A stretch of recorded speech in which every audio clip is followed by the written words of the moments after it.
Hello and welcome to week 2. This week we are going to talk about chemistry of life. Now don't let the word chemistry freak you out. This is not a chemistry class, and we're only going to look at chemistry from its very basic introductory level. I wanted to just quickly remind you as well that give each slide time to fully pull up. Some of the slides have these little fancier components to it where it will bring in one part of the slide at a time. So wait for the entire slide to load up, and then the sound will probably kick in at that point. It's not likely that it'll kick in right at the beginning, so just give it a chance. If you feel like the slide's not advancing the way it should be, then just hit your enter key and hopefully that will bring up the next part of the slide. Okay, let's get started. So chapter 2 has quite a lot of components to it.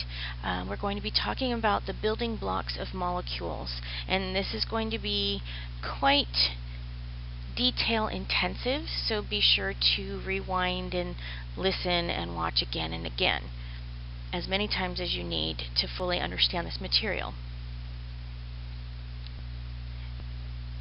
In order to talk about the elements, we need to actually break open each one and see what's inside. And what you'll see are subatomic particles called protons, neutrons, and electrons. I'm sure you've heard these terms before, but maybe you don't quite understand what they mean. And that's what we're going to learn this week. In order for us to look at the building blocks of molecules, we need to define what molecules are and see what the internal components of each atom show you. Every atom contains 3 components: electrons, protons, and neutrons. It is these 3 small subatomic particles that, when combined with other molecules, create life. We would not have life were it not for these 3 subatomic particles. The electrons alone help create energy, and as that's multiplied into a larger component, as we go from atoms, which are singular small components, and then they combine to make molecules, and then the molecules will combine to make cells, and so on, we get this larger organism forming, and we would not be able to do that without electrons and their energy. So if we looked inside an atom, we would see a nucleus, which is the center part of the cell. And as you can see here, we've got a nucleus that's in gray, and then it's got even more components inside. It's got a red positive component and a yellow blank component. These are your protons and your neutrons.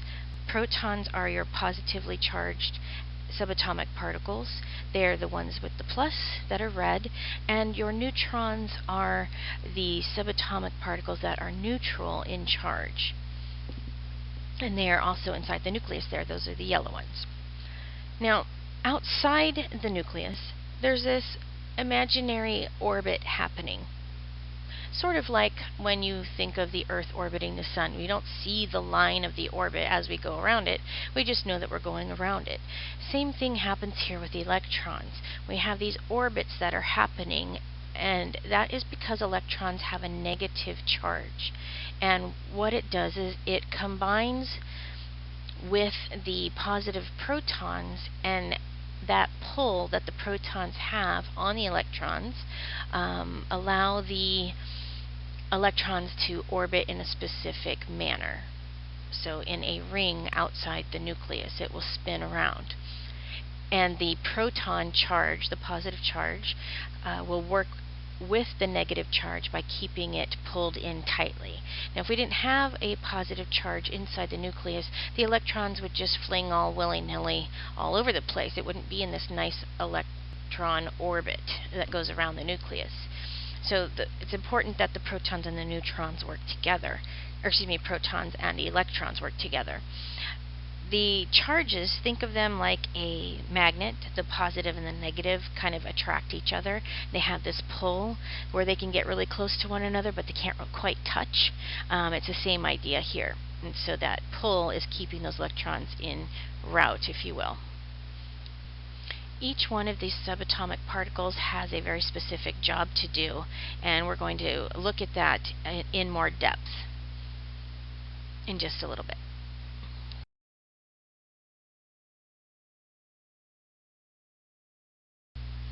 This is your periodic table of elements. You can see it's got a lot of elements listed on here. These are 103 elements that we have discovered in our lifetime on the planet Earth. We look to other planets to see if they have the same elements that we have. It's one indication that we look for to see if we can find water. And we'll do that by looking and comparing elements that we find. And sometimes we'll find the same elements, but they won't be in the largest quantities that we have. So that's why we think, well, maybe not, maybe life might not have been on this particular planet. Or yes, maybe it has been. So we have a lot of uses, of course, for these periodic tables. This particular table is sort of what you'll see in most textbooks. It's pretty basic. It's color-coded. It's got a number system happening to it. And we're going to break all of that apart in lab on Wednesday this week. And just remember that an atom and an element are the same thing. They're interchangeable terms for each other. So you might hear me say atoms, and sometimes you might hear me say element. Okay, so don't get those confused because they are the same thing. As you look at this slide, you'll see that the hydrogen atom has been featured. It's brought up in this big square right in the center, and it has several parts to it that all elements have. In the upper left corner, there's an atomic number. In the middle is the elemental symbol of H. You have your relative atomic mass below that of 1.01, and then you have the element name, which is hydrogen. You'll notice that some of these elements have a letter that corresponds with the first letter in the name. So hydrogen begins with H, and so the element is named H. And carbon begins with a C, so the element is named C. And you'll see that in a handful of them where it fits really nicely in that manner. But when you look at things like element number 19, in the first row there, it's potassium, and potassium starts with a K. So those aren't the same thing, right? Well, that is because the letters come from the Latin name that the element has been given. So I don't know what the element potassium K Latin meaning is, but that's how we're going to equate it. So some of these are kind of funky that way. Each part of an element that you see here, the atomic number, atomic mass, those all indicate very specific things, and we'll talk about how we derive at these figures in just a second. Now we're going to talk about the atoms of each element. The atom or element that you see on periodic tables, each one of those little squares indicate one specific atom or element. And we call that a pure substance or a base substance. Okay, you'll hear me say a lot of times in its base form, in its basic form, that kind of thing. That indicates one pure element from the periodic table. Now let's talk about what these numbers mean. So in this case, we're talking about N, or nitrogen. It has an atomic number of 7 in the upper left corner, and it has an atomic mass of 14.01. And you'll find that most of the time in this class and in other classes, probably every class other than chemistry, we're going to round the atomic mass. So in this case, we're just going to be talking about 14 as nitrogen in its base form. And it's important to distinguish whether an atom is in its base form or not, and you'll find out why in just a little bit. I'll explain. So in nitrogen we have 7 as the atomic number, and what that indicates is that there are 7 protons in a nitrogen element, in just one of them. Okay. Now we can also say that when a nitrogen atom or element is in its base form, like it is here, the number of electrons will be the same as the number of protons. So the 7 indicates number of protons, but it also indicates that there are 7 electrons in this element's base form. And you'll understand why that's important in just a little while. And so you can see in the figure to the right that it's bringing up 7 protons inside the nucleus. And what you don't see are the 7 electrons inside the nucleus. They run around the outside of the nucleus. Remember, they have an electrical charge that's negative. Protons have an electrical charge that's positive. So in an element's base form, you're going to have equal numbers of protons and electrons so that the electrons can maintain their orbital shape or their orbital run. The protons have enough charge to hold them in their orbital place and allow them to spin around on the outside of the nucleus. So that's why in the base form we have the same amount of protons and electrons. Now when we look at the atomic mass, which is the 14.01 in this case, we can also determine how many neutrons this element has. So we know that it has 7 protons. We know that the total atomic mass is 14. And now from those 2 pieces of information, we can tell what the neutrons are. And the way we do that is we subtract the number of protons from the total number of atomic mass. So in this case, we say 14 atomic mass minus 7 protons equals 7 neutrons. So in this case, it's one of these unusual elements that have 7 protons, 7 electrons, and 7 neutrons. So 7 is the key in this case. And this is how all elements can be looked at. So they will always have an atomic number, and they will always have an atomic mass. And from those 2 numbers alone, you can tell how many protons, electrons, and neutrons a base element has. This is just a more simpler slide of the previous one. I think it does a nice job of giving you a visual of what's happening here. So here we see an element, and it has a neutron with the protons and the neutrons in the middle. I meant to say nucleus. This is a nucleus with the protons and the neutrons in the middle, and then the electrons that are orbiting outside the nucleus, which are negative charge. And so here we show that atomic mass is derived by protons plus neutrons, and then the atomic number is the number of protons, and the electrical charges are protons are positive, electrons are negative, and neutrons are neutral. Now, when we were looking at nitrogen, it had 7 of everything. It had 7 protons, 7 neutrons, and 7 electrons.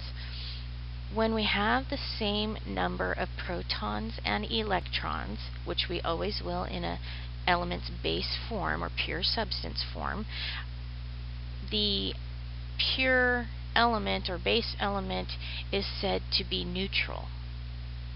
I know that gets a little confusing because we were just talking about charges, but the positive and the negative, they have to have the same number to keep that electron pull, to keep the electrons going in the orbit that it needs to, but at the same time the charges cancel each other out.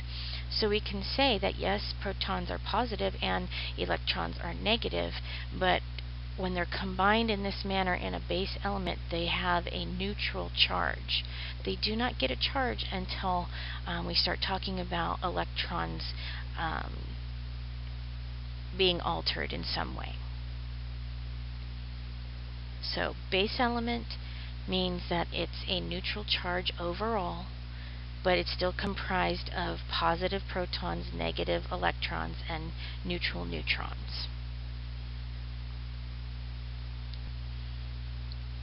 All of this information is important for you to know, so everything that's on this slide you need to know.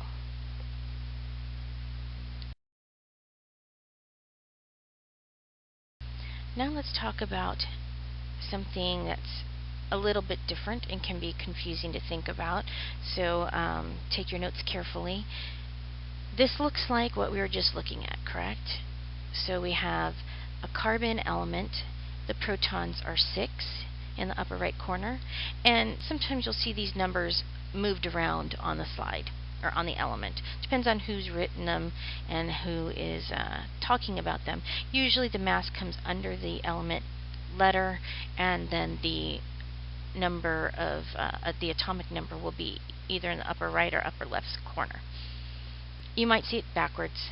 It does just make sure that you know which is which. So usually the mass will be written in a decimal form, even though we're going to talk about it in a rounded up form. So in this case, we're going to talk about carbon has 12 atomic mass. Okay, so the 6 is your atomic number. This is a carbon 12 atom because it has a weight of 12. Your atomic mass equates to weight, and this is the base form of carbon. This is how it shows in nature. If we were to alter the mass in some way, we would get a different form of carbon. And you may have heard of carbon-14. Or you may not have heard it as carbon-14, but maybe you've heard of carbon dating. Carbon-14 is the element that allows us to date fossils. Now, carbon-14, the weight has changed from carbon-12 to carbon-14. This means that it has more weight than the carbon-12, right? It has 2 more units of mass than the carbon-12.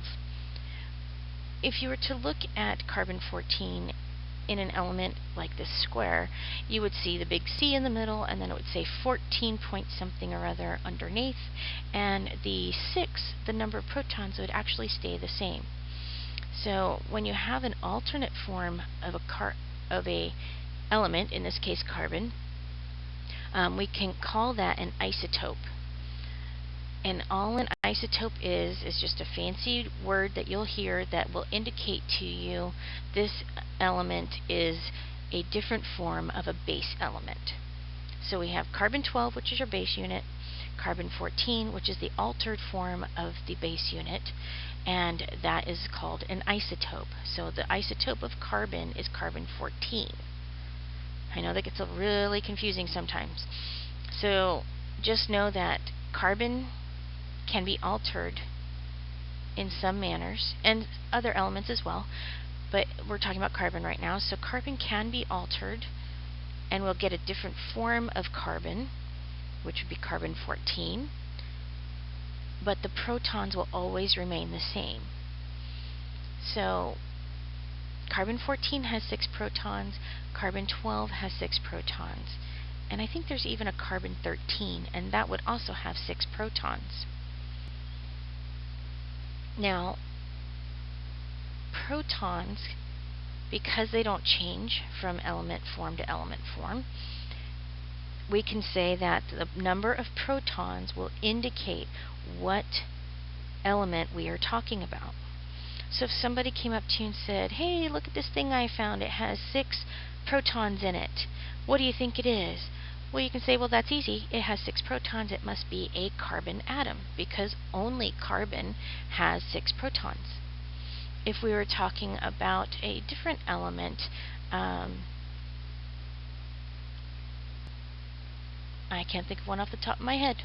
But if we talk about another element, the protons are going to be the same. Okay, the proton is what indicates what element that is. So this case, we have 6 protons, and we have the element of carbon, no matter what form it's in. And alternate forms of a base element are called isotopes. So here's an example of what an isotope looks like. We're taking hydrogen and we're altering it into two other forms. And you'll notice that every time it changes, the number of protons remain the same. So in hydrogen, we don't have any neutrons at all. We just have one hydrogen, or excuse me, one proton and one electron that make up the element or atom hydrogen. Hydrogen's very teeny tiny and there's no room for any neutrons in it. Okay? When we alter hydrogen, we get deuterium. And now we have one neutron and one proton and one electron. We've added that neutron in there. Remember, it's the mass that changes in an isotope.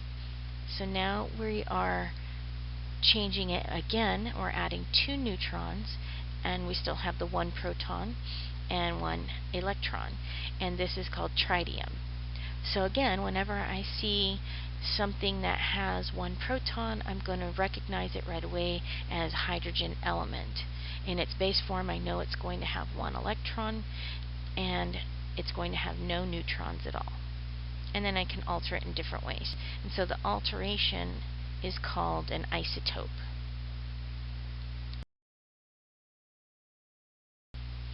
My colleague took the time to find some different apps for you. He's real good technologically and found a whole bunch of different types of apps that you can use in your biological and chemical studies.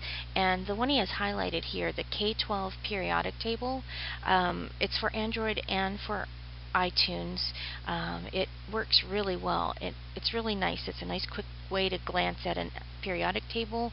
When you click on an element, it'll bring it forward, and then if you click on it again, it flips it over and gives you all the information that you need for that element.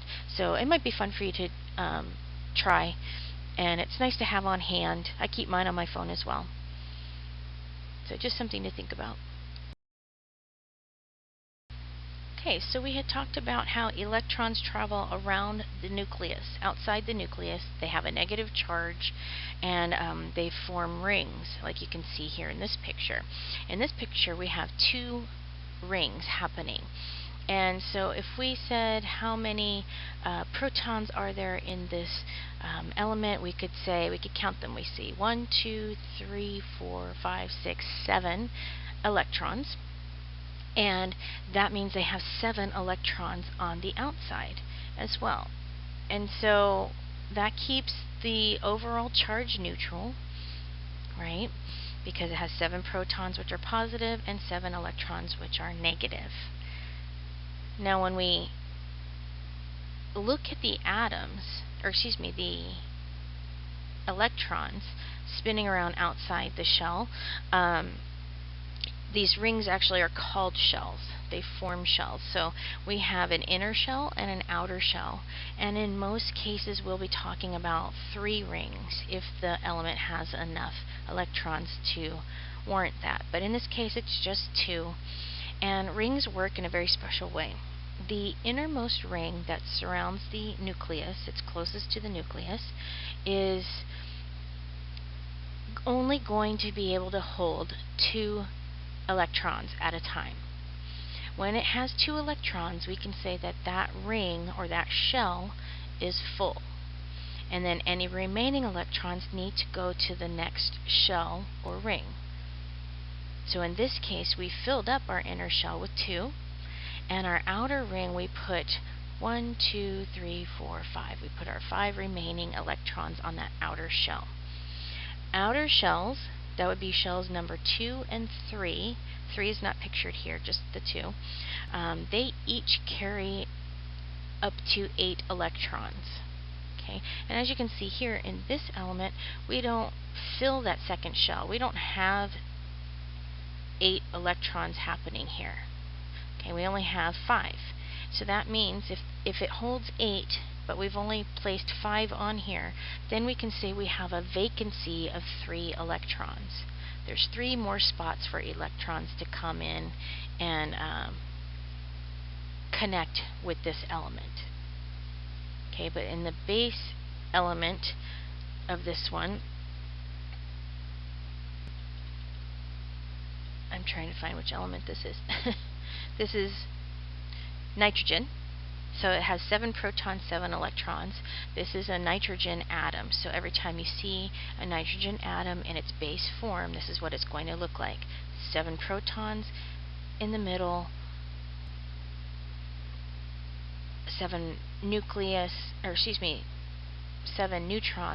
in the middle, and then 7 electrons running around the outside, with 2 in the first shell and the remaining 5 on the outer shell, and leaving us with 3 vacancies. And the whole point to having vacancies is so that we can have elements that interact with one another. Remember, we said that when you combine atoms or elements, you get molecules. And when you get molecules accumulating, you start to get cells forming, and then tissues, and then organs, and then organisms. So it's very important that some of these electrons don't have their electron shells full in their base state. Otherwise, they would never react with anything. But most do have space on their electron shells, and they can bounce around trying to find somebody else to share with. And if you'll notice in the middle of the slide, it says atoms get rid of vacancies by gaining or losing electrons, or sharing electrons with another atom. And we'll look in the next slide, and we'll take a look at this and see what this means exactly. Here's a better example of what a shell model looks like. So you can see how we always work from the nucleus outward. So the nucleus is going to have the smallest shell around it, which is the first shell, and then it will have a second shell if it has enough electrons, and then it will have a third shell if it has enough electrons. So if you look at hydrogen, it has 1 proton, and so it has 1 electron. So it only needs a first shell. It doesn't even fill up that first shell because the first shell holds 2 in most cases.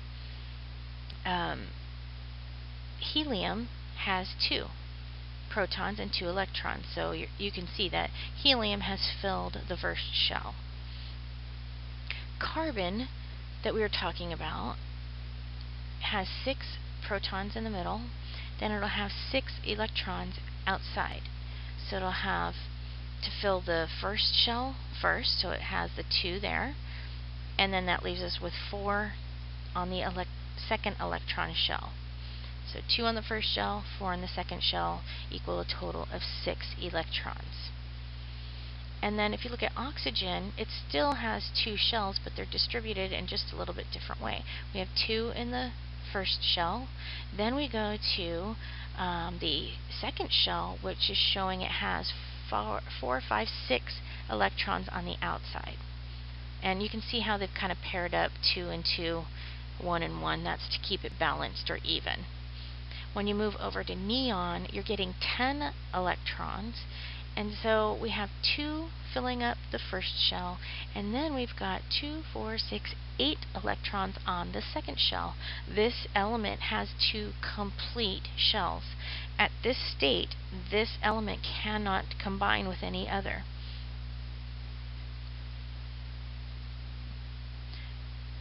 There will be instances where we can combine, but in a case where the electron shells are full, usually it is a happy atom, and it's going to go about its business and be all full by itself, and it's not really going to react too often with many things.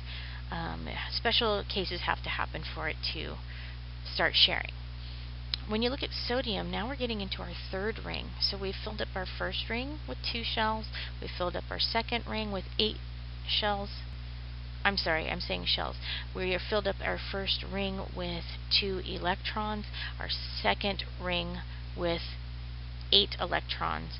And then we had 1 left over, so we couldn't fit it on our second electron shell, so we had to move to a third electron shell, all for this one little itty-bitty electron. But that's where it's housed, so if you notice at the top, it's there all by itself. Now we have 7 vacancies in this sodium element that it can fill. Chlorine, again, you do the same thing. Fill the inner shell with 2, the second shell with 8, and then you've got 7 on the outside. And then argon, it has all 3 shells full, with 2 in the middle, 2 in the, or excuse me, 8 on the outer ring, and then 8 on the outermost ring, that third ring. So always work from the inside out. 2 electrons in the first shell, 8 electrons in the second and third shells.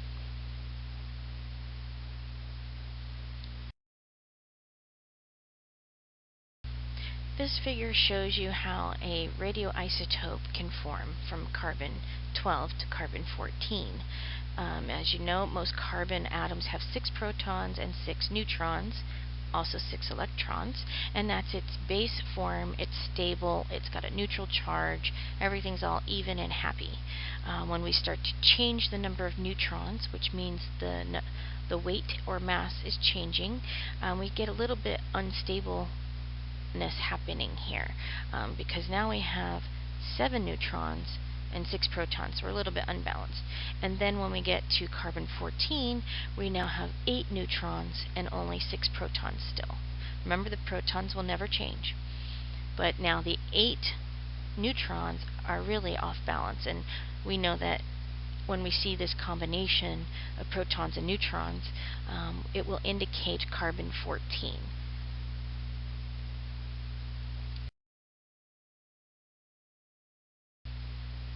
Here's a good little video clip that shows how carbon dating is calculated, and it's based on the amount of carbon an organism has in its body when it dies in comparison to the amount of carbon that's in the atmosphere.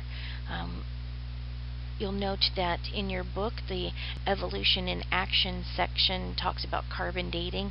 It explains the carbon-14 in the atmosphere and its process compared with the organisms on Earth, and how we can use that degradation to age certain fossil remains that we have. Now, carbon-14 can only be accurate up to 58,000 to 62,000 years. So we can use carbon to determine all fossils that go up that are this old, basically. So if I find a fossil that's 62,000 years old, I can determine its age by carbon dating. Anything older than that, and then I have to go to different types of elements to apply toward that fossil. Okay, so if I have a fossil that has so many carbons in it, and I'm comparing that with the carbons in the atmosphere, and I determine that it's older than 62,000 years old, I know now that I need to move to a different element such as nitrogen to apply to this aging process.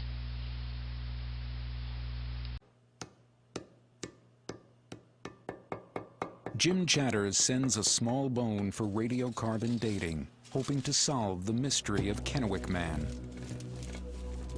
A chemist crushes the bone and begins the process of analyzing an isotope called carbon-14. All living organisms contain carbon-14.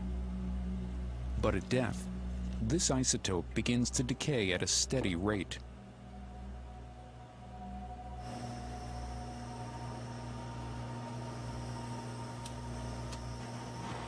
By measuring how much carbon-14 is left, the lab can determine the age.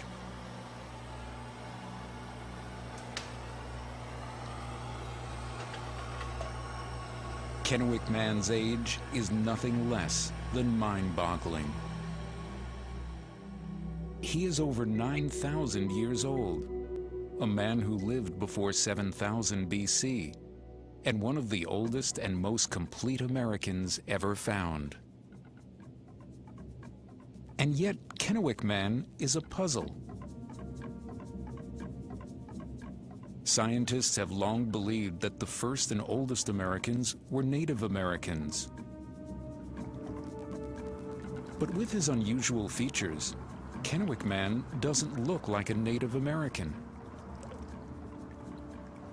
Well, the best way to characterize this is that for most of my career of more than 30 years, I had been following in the tracks of someone, and I thought I knew who I was following.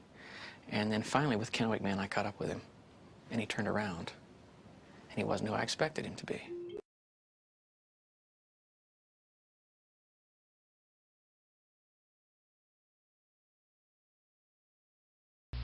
This slide is showing how different particles or elements can slip through or pass through different substances.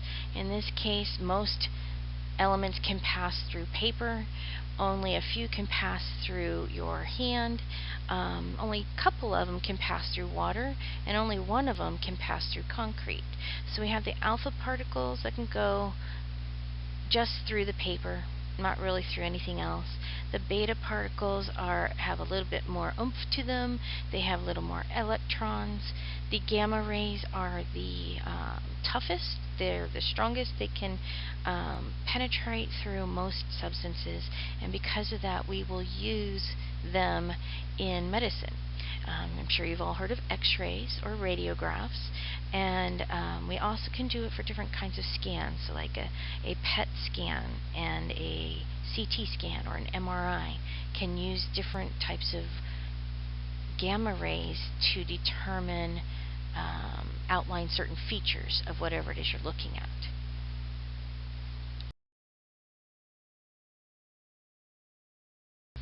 So here's another example of that, extension of what can pass through different substances.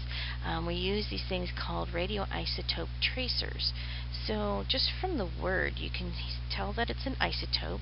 So it's a form of a base element, and the radio indicates that it's sort of radioactive, if you will, and they will determine whether or not it can go through certain substances. So we use radioactive tracers in GI studies. We might have to swallow a little capsule that, as it degrades through your intestinal system, that it's going to light up certain parts of that system, and we'll be able to tell certain information depending on what's lit up and what is not. So these are called tracers. Sometimes they're introduced to your body via IV.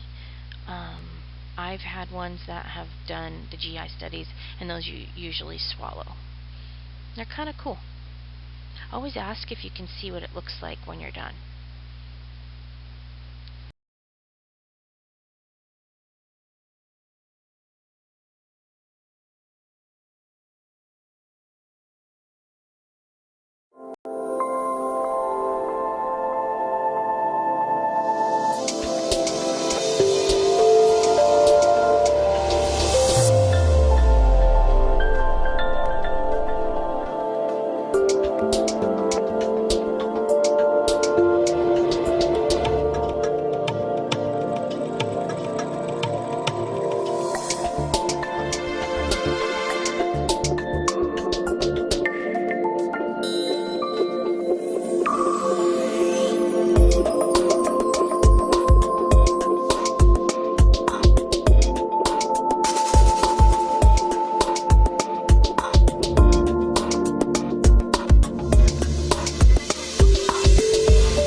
So remember how I've been harping on the elements that we see on the periodic table. Those are in their base unit, their base form, or their pure form.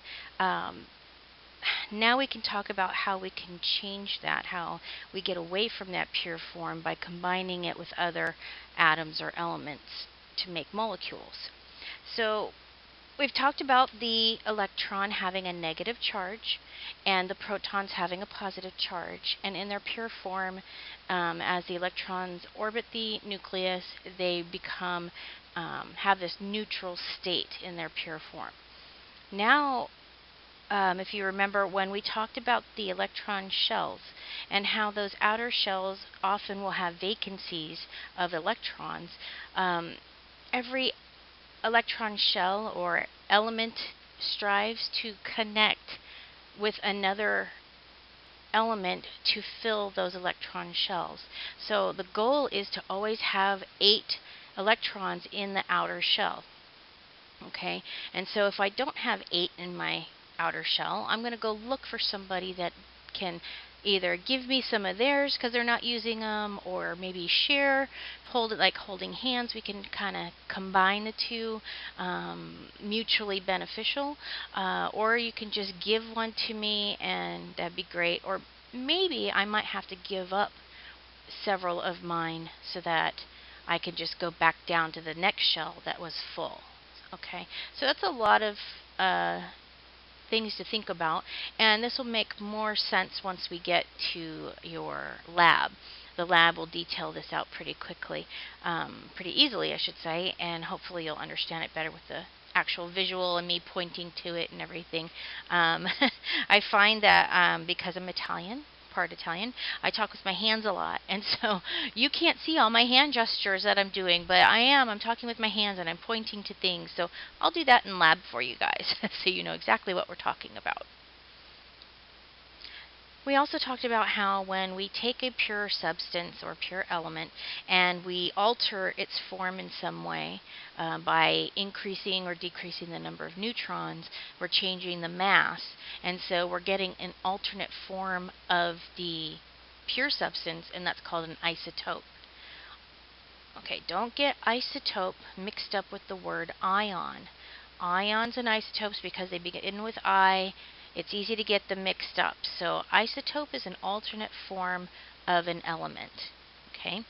An ion is an atom that will carry a charge because it has an unequal number of protons and electrons.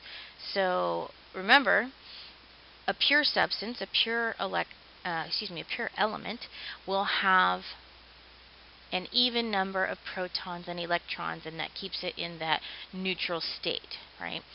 Well, when we have an uneven amount of electrons and protons, for example, we might have gained or lost one or the other, it changes the polarity. It changes how much negative pull we have and how much positive pull we have. And so when it gets off balance like that, it's called an ion. So now the atom becomes an ion. And the negative charge will sort of go looking, the electrons I should say, will go looking for other molecules to combine with to get back to that neutral state. Because remember, we talked about the very first week how homeostasis is the goal for all living organisms. We need to have a balance within ourselves and with ourselves within the environment. And at the atom level, the atomic level, our atoms strive to be balanced, and to do that, to have that neutral state, we want to have protons and electrons that are even. But most of the time that's not the case. So we've got this ion situation happening where we have a little bit more protons than we had before, or we had a little bit more electrons than we had before, and now our charge is off. It's not balanced in any way. Here's an example of that ion formation. So we're taking the chlorine atom. We have 17 protons and 17 electrons. So our charge is 0. Okay, and you can look at that exactly. You can see the 17 in the middle, and then you have 17 filling up the 3 outer shells, right? On that last outer shell, we have one vacancy, which you can tell by the little white circle. That means that there's a electron vacancy happening here. When we try to fill that vacancy, we are going to have to take the one electron that's missing. We're going to fill it by taking an electron from somebody else, and we'll talk about what kind of taking that is. There's a special way to do it. But let's say we fill that last electron up, so now we've got 8 electrons on that outer shell. And since we've added 1 electron, we now have 18 electrons total, and we still only have 17 protons. So if you look at the little written figure, you can see where it says chloride ion, we have more electrons, which are negative, than we have protons, which are positive. So that means we have an electrical charge that's negative. So we have -1 charge. All right, now let's look at the sodium atom. We have, in its base pure form, we have 11 protons and 11 electrons. And you can see the first and second shells are completely full. And on the outer shell, we only have one spot that's full and 7 that are vacant. So we have 7 vacancies back here. And that means we want to be able to fill this up. But finding 1 or 2 molecules to fill up 7 spots is pretty difficult. It's easier to fill up 1 spot, right? So in this case, instead of trying to find 7 people we can borrow their electrons from, we are just going to take our one lonely electron that's on that third shell, and we're going to give it away. We're going to get rid of it. We're going to give it to somebody else because we don't need it. It's just causing an unbalanced problem here. So when we get rid of it, we now are back down to just our 2 full shells. So we've got 2 in the first shell and 8 in the second shell. But now, because we gave away that electron, that 1 electron, now we have less electrons than we had before, but we still have the same amount of protons. So if you look where it says sodium ion, you can see how we have 11 protons, which are positive, and only 10 electrons, which are negative. So when you subtract the 2, you get 1 positive difference here, a charge of +1. So because you have one more one more proton instead of electrons. Okay, so that makes it positive. So the sodium ion is going to be positive and the chloride ion is going to be negative. So take some time to think that through. Okay, that's going to be important. I want you to understand this process. I want you to be able to figure this out as well. If I ask you, is this a negative or a positive ion, and how many or what type is the charge? Is it positive or negative? And how many is it positive or negative? So you have to be able to learn how to figure that out. Okay. So we just talked about how elements can give up their electrons or gain electrons to become an ion. Whenever there's a change in charge, positive or negative, that's when we call an ion. Okay, so we have isotopes that are different forms of a pure substance or base element, and we have ion, which is an element that has a change in charge. It now has a charge, so it's become an ion. It's either positive or negative ion. Okay. Now, the way we can get rid of or gain electrons happens by specific types of bonding. We have covalent bond, ionic bond, and hydrogen bond. And so let's look at the covalent bond first. Think of covalent bonds as electrons that are holding hands, if you will. And they are combining, they are holding on to each other. So they're pretty strong because they've got this tight hand hold, fingers entwined, holding on together. They are pretty tight, okay? It's many times stronger than ionic bond, as you'll notice on the chart here. And so a covalent bond is when 2 atoms will share a pair of electrons. Okay, so like let's say I have the need for 1 electron to be full, and then I come across another atom that needs to get rid of an ion to be full. And so those 2 will hold hands, for example, and share that 1 electron. Okay, they don't want to give it up to one or the other. They want to hold on so they both can use it. Okay.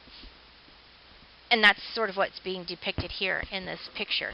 You've got 1 atom that's all by itself, and then you have another atom that has an electron all by itself, and they end up combining to make 2 electrons together, and they'll still keep their negative charge. Okay.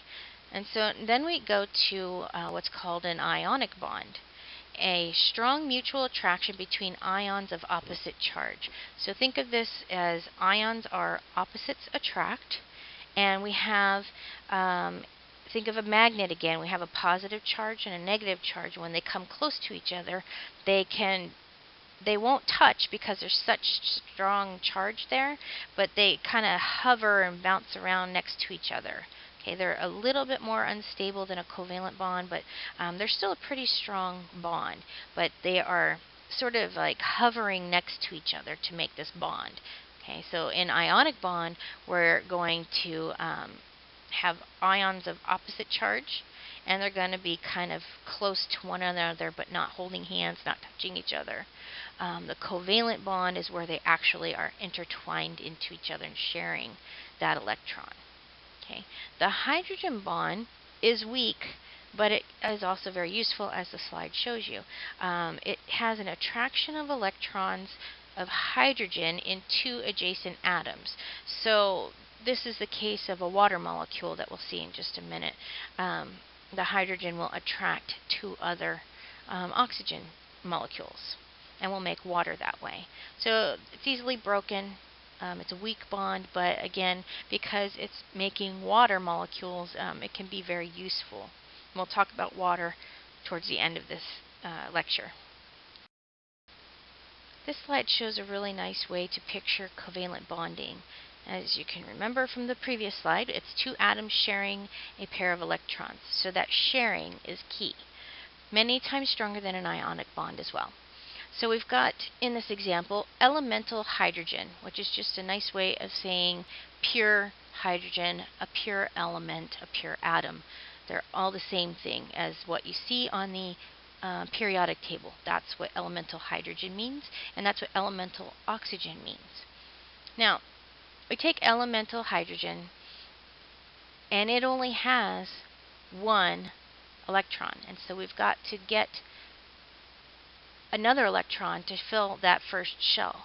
Because it's hydrogen, I'm only going to fill that first shell. There's no way I can get other shells.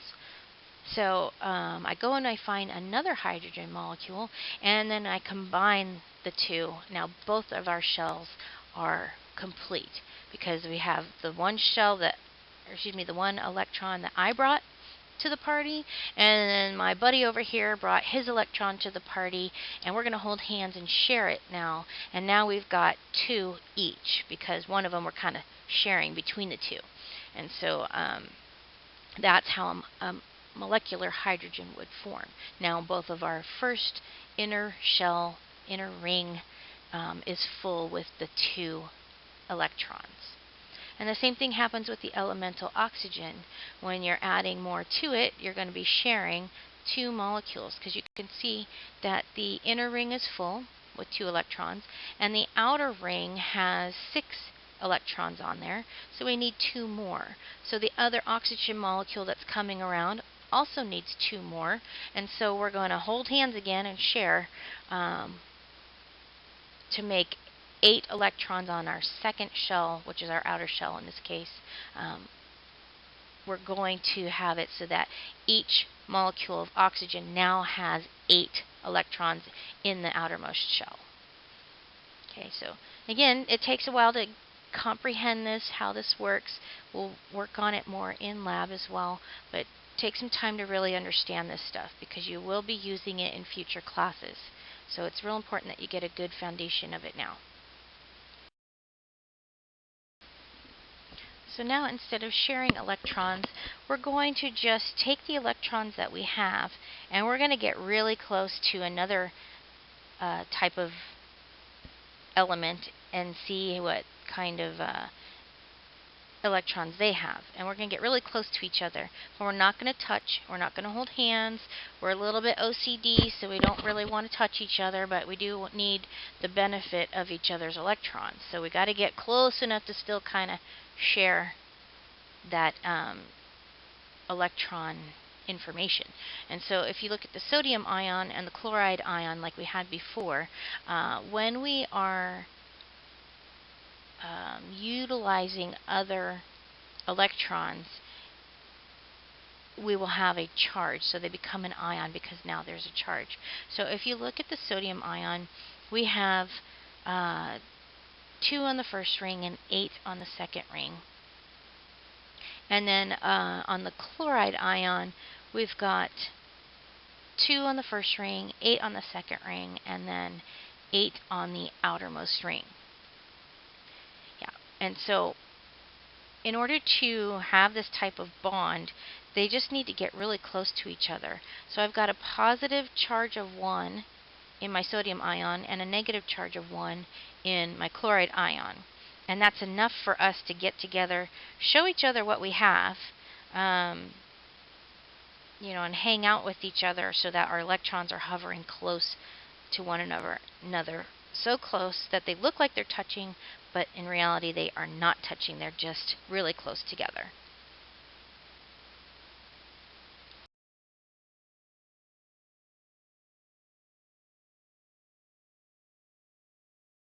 All right, so let's dispel a common belief, and that is that oxygen is combustible. Now, oxygen is not combustible. Oxygen just helps other things that are on fire. It just makes the fire spread a lot further. So here's a balloon, for example, that has nothing but pure oxygen inside, and I'm going to light it on fire.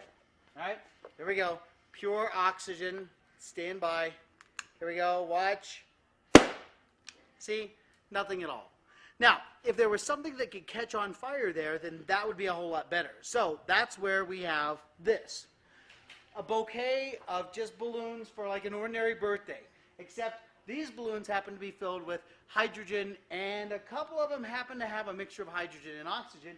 So I want you to kind of see what this looks like when this goes. And Trusty Jeff here, my assistant, is perfectly safe. You can see no concerns at all. These are my thought protectors, so we are ready to go. Okay? All right, here we go. Ready? Here we go. Wow!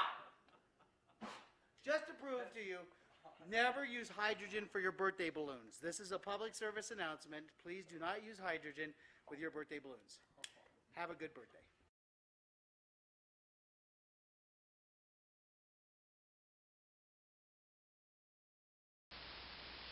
We'll be talking a lot about water throughout this semester, but getting down to the elemental level of water, we all know, we hear H2O, we talk about H2O all the time.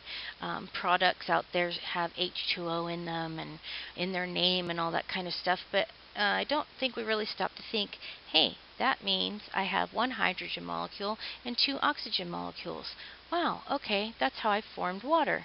Well, that's actually what we're doing. If we have oxygen, which is showing here on the right, elemental oxygen, we know that we have 8 protons, and so therefore in the elemental state we're going to have 8 electrons, which again brings it to a neutral state, or a neutral charge, if you will. Our inner shell is full with 2, and then our outer shell is not full because we only have 6 electrons on the outside ring, on our second ring. We have 2 vacancies that we need to fill. And so we have these hydrogen molecules that will come around, and it will help this oxygen molecule fill up its outer shell. At the same time, it is helping the elemental hydrogens fill up their shell as well. Because if you notice, elemental oxygen will have 2 vacancies in its outer shell, and elemental hydrogen has 1 vacancy in its inner shell. It's the first shell it has, and it's the only shell it has, but it only has 1 electron. So it also is in need of sharing. And so the 3 of them are going to basically hold hands together and make a water molecule. And as this illustration shows, you're going to have the water molecule taking 1 vacancy and filling it from 1 elemental hydrogen, and then the other vacancy in the oxygen is going to take the other elemental hydrogen and attach it to its other side there where we're missing the vacancy. And now we've got a covalent bond. We actually have 2 covalent bonds happening. We have the first one happening with the elemental hydrogen on the left, and then we have the second one with the elemental hydrogen on the right. combining and filling those two vacancies in the water molecule. So when it's all said and done, the water molecule has, the oxygen molecule has 8 in its second shell, and each hydrogen has 2 in its first shell. And they're all doing that by sharing their electrons. So that's how we get a covalent bond in water.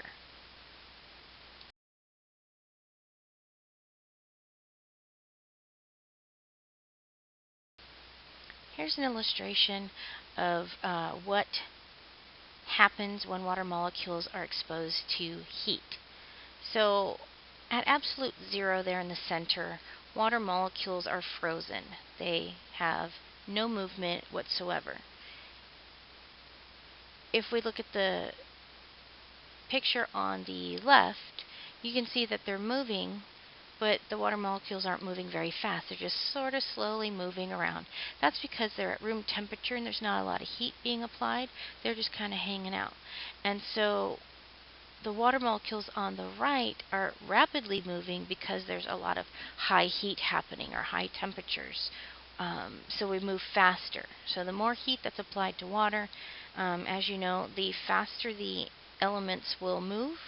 And by elements, the part that moves is actually the electrons. Because remember, they're spinning around the outside of the molecule, and so they go a lot faster. So heat is quite important when we're talking about different types of bonds and motion.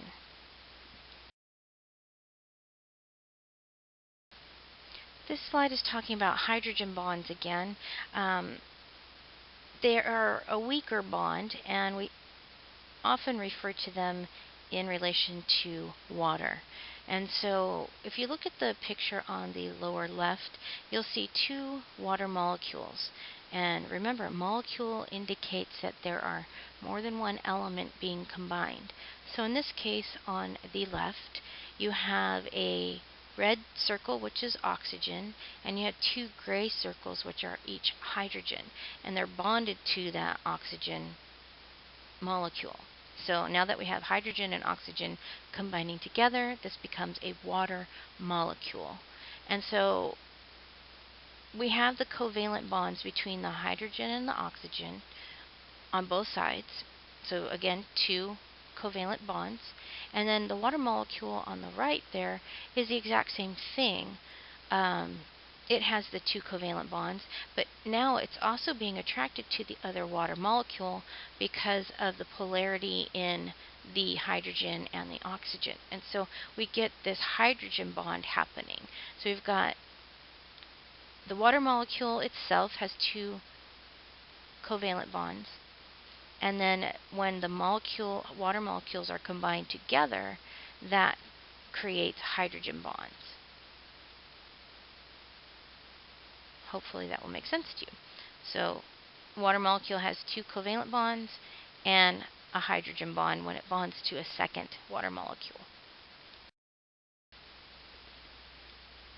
This slide is talking more about water, and we just saw in the previous slide how we can combine water molecules to become a great big pool of water, so to speak. So we've got these hydrogen bonds that are a little bit weak, that are holding the water molecules together, and they can break apart pretty easily. But what's really cool is, even though they can break apart easily, when they're in this water state, in a group of water, let's say, or a cup of water, a pool of water, a bowl of water, whatever you want to think of, just think of a large expanse of water, it maintains that rigidity, that cohesiveness, if you will, from each water molecule to the next.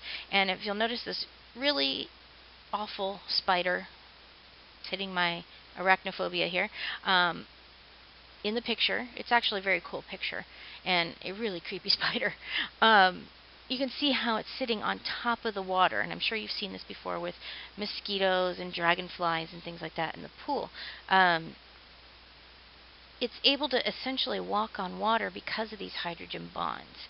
And so it kind of gives this turgor, which is like a a strength, if you will, to the water molecules when it combines in such a big pool of it. So we've got this surface tension happening, which they call cohesion, that allows the spider to walk along the water without falling in, which I kind of think is too bad.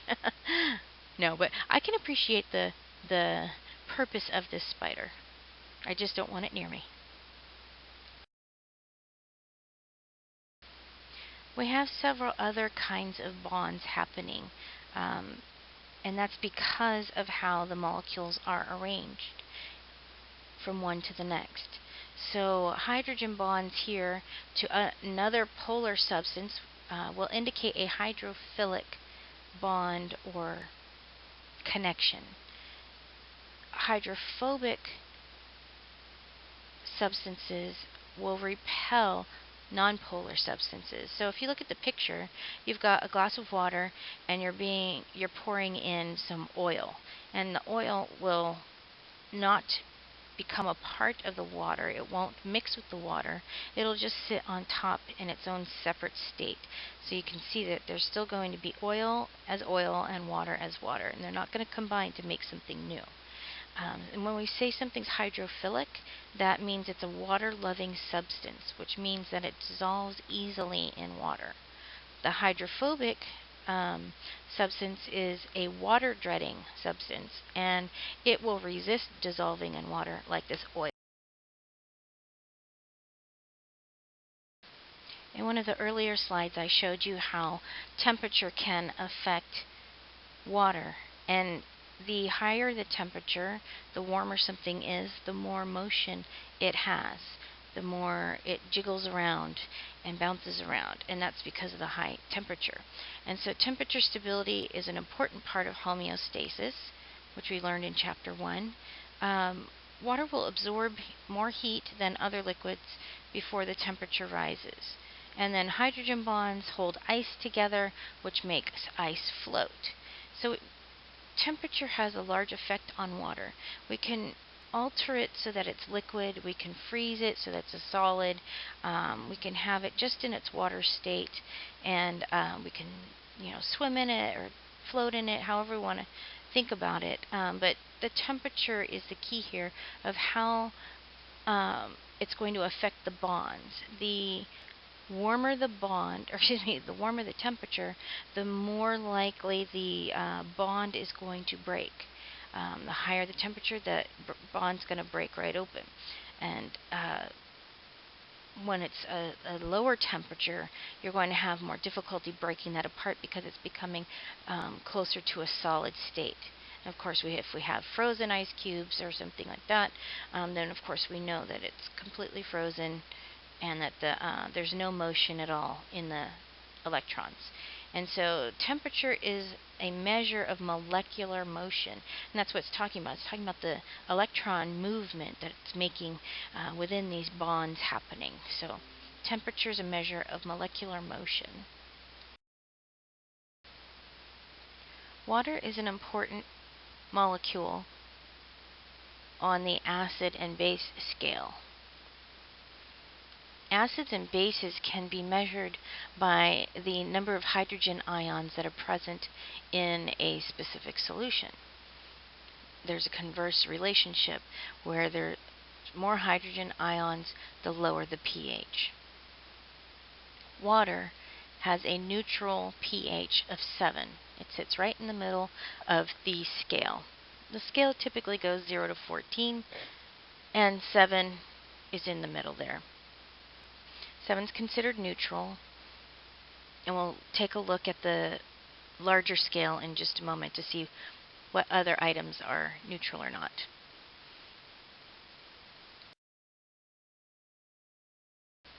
Here's a typical pH scale that you'll see again and again. You can see that says number 7 is blood and water. So blood and water have neutral pH, which is interesting because our bodies are comprised mostly of blood and water.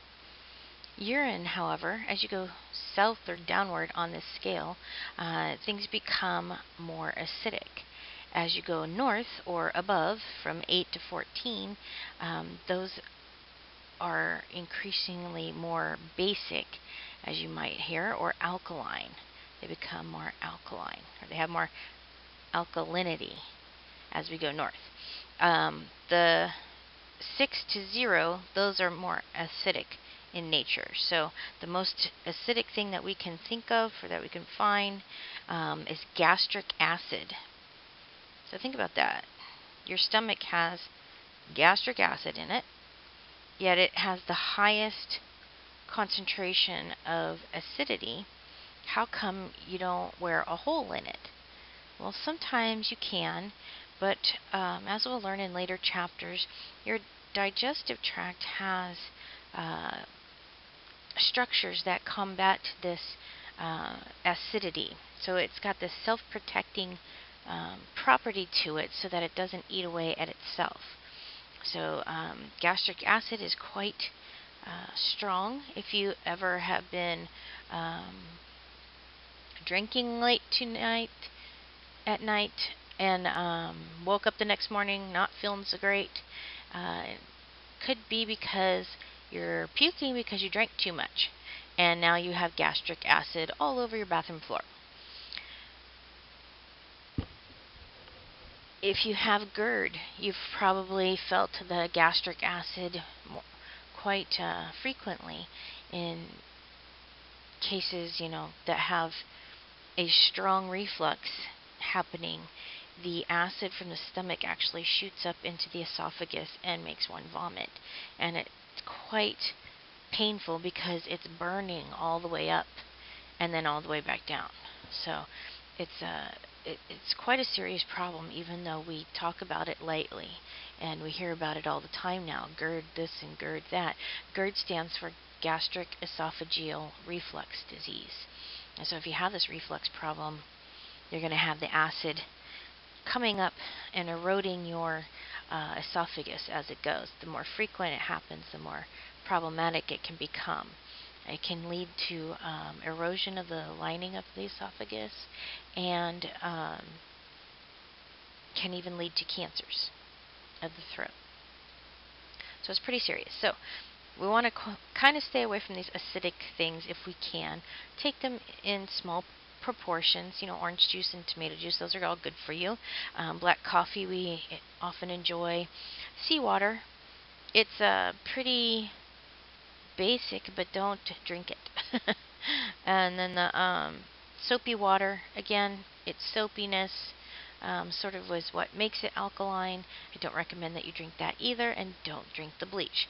So it's interesting that you have gastric acid at one realm of the chart and bleach at the other end of the chart.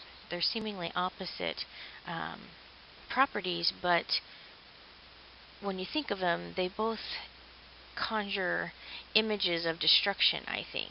Bleach is quite strong, yet we're learning here that it has a high pH, which means it's more alkaline than the gastric acid, which is at 1. So I think that's very interesting.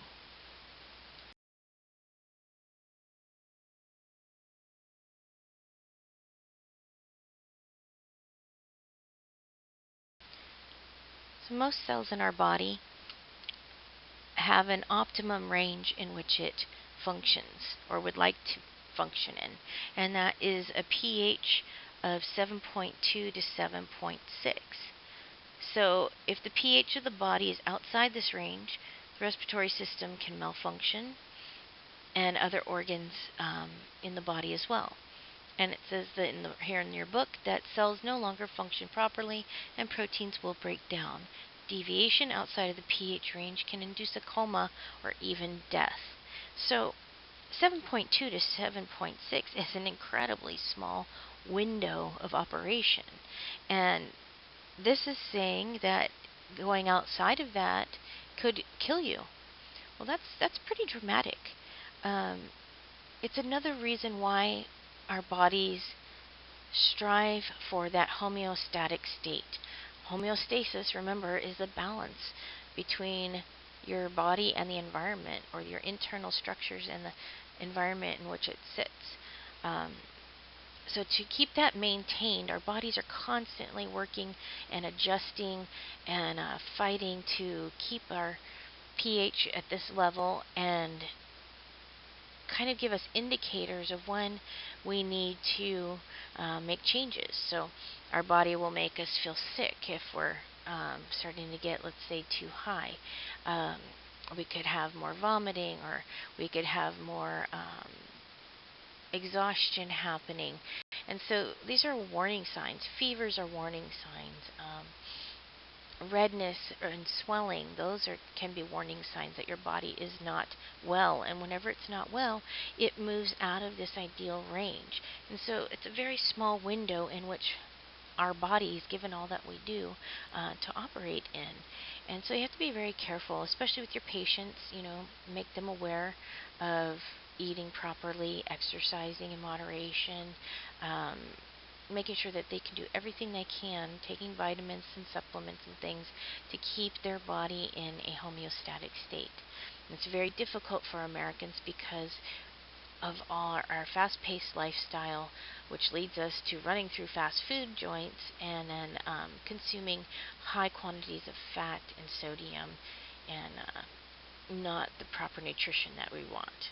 So we have to be really careful about what we do with our bodies. This mentions here on this slide that buffers will keep solutions in cells and tissues within a consistent range of pH. And then the buffer is a set of chemicals that can keep the pH of a solution stable by alternately donating and accepting ions that contribute to your pH. So again, here's our body automatically striving for a balance. And think of all the things that you do in a day. Think of every little movement you make. Think of everything you eat and drink, and think of all the things that you do for activity, if anything. Are you an active person? Do you get out and walk? Do you run or bike or swim or hike? What are you eating? Are you eating fast food 7 times a day or a week? And are you keeping balanced? Well, when you think of all of that stuff, that is a lot of work for your body to go through. And one cell has to communicate to all the rest what needs to be done in order to alter the body so that it gets back to this pH level. And so think of all the millions of cells in your body. If one's saying, hey, you over there, you need to adjust yourself, pass on the word, and then it passes on the word, and so on. All the cells have the same message, and that's great. Then they can all adjust appropriately. But if they don't get the message quite right, then we can have some errors happening, and we can get ill from that. So it's sort of like the telephone game, where you start at one end with the person, you tell them the story, and it sounds all perfect and right, and then they turn to the next person and tell that same story, yet they've forgotten a little bit of it, so they've left some of it out, and then that person will tell the next person, and so on and so forth. And by the time you get to the last person, the story is nothing like once it began.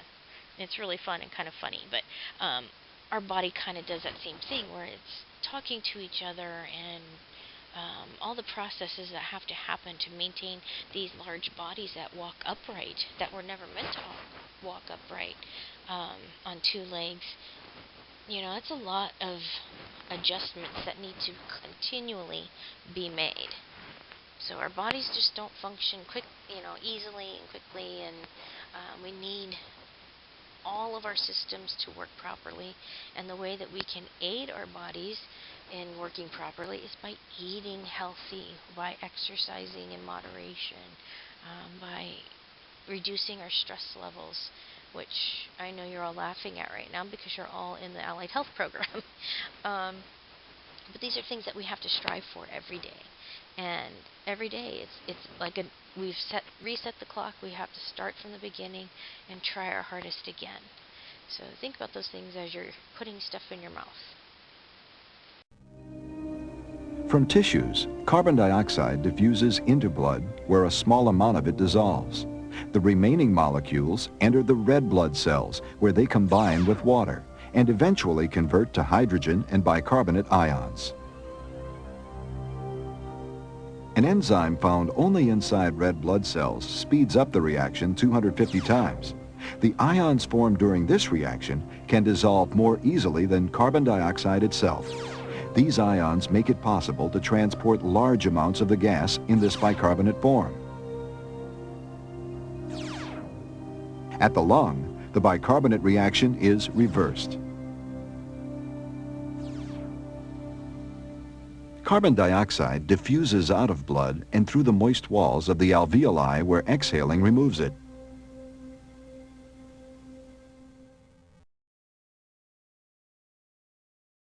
Yay, pat yourself on the back. You made it to the end of Chapter 2.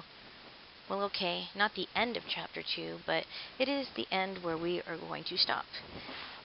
We are not going to discuss the rest of Chapter 2 until we get to other chapters. I find that this textbook can be a little mixed up and misplace some information, so I'm going to make an executive decision here and take some of this stuff and move it to later chapters, and I will refer to which chapters what we're going to do and all that as we go through them. So we might get to chapter 6 and I'll say, hey, refer back to chapter 2, remember this, take a look at this, here's another explanation, and then come back to chapter 6. So it'll be one of those kinds of things, but I will definitely let you know. So congratulations. Don't forget to do your discussion posts. Your first post is due by Wednesday night at midnight, and then your final post is due by Sunday at midnight, as well as your quiz due on Sunday at midnight. All right. Email me if you have any questions, and I will see you in the lab.